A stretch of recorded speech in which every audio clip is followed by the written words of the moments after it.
Second point समझते हैं, जो टोटल रिजर्वेशन जो होगा, sorry, no reservation in promotions, reservation should be confined to initial appointments only.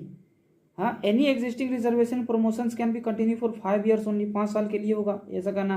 Total reservation quota should not exceed 50%। तो अभी बताए रिजर्वेशन देना भी है तो 50% तक का रिजर्वेशन होना चाहिए। एक्सेप्ट समय extraordinary situations, this rule should be applied every year, हर साल जो होता है ना कि 50% रिजर्वेशन जो होता है रिजर्व रहता है सीटें SC ST OBC के लिए, है ना।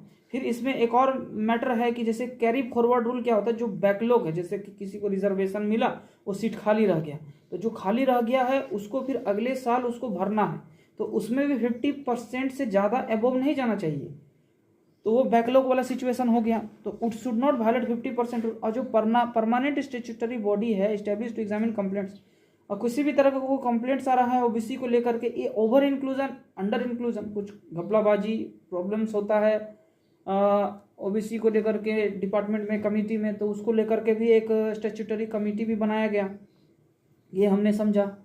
तो national commission for backward classes जो होता है उसका गठन होता है 1993 में, तो इसको हम लोग समझते हैं national commission for backward classes. तो इसको 3 ग्रुप में डिवाइड किया गया, तीनों ग्रुप को हम लोग समझ लेते हैं, group A, group B, group C. Group A को EBC excessive backward classes, group B को MBC मोर बैकवर्ड क्लासेस, और BC बैकवर्ड क्लासेस बोला गया। तो EBC it means that group who is backward on the basis of a socio educational economic basis पे होता है। जो किस बेसिस पे होता है?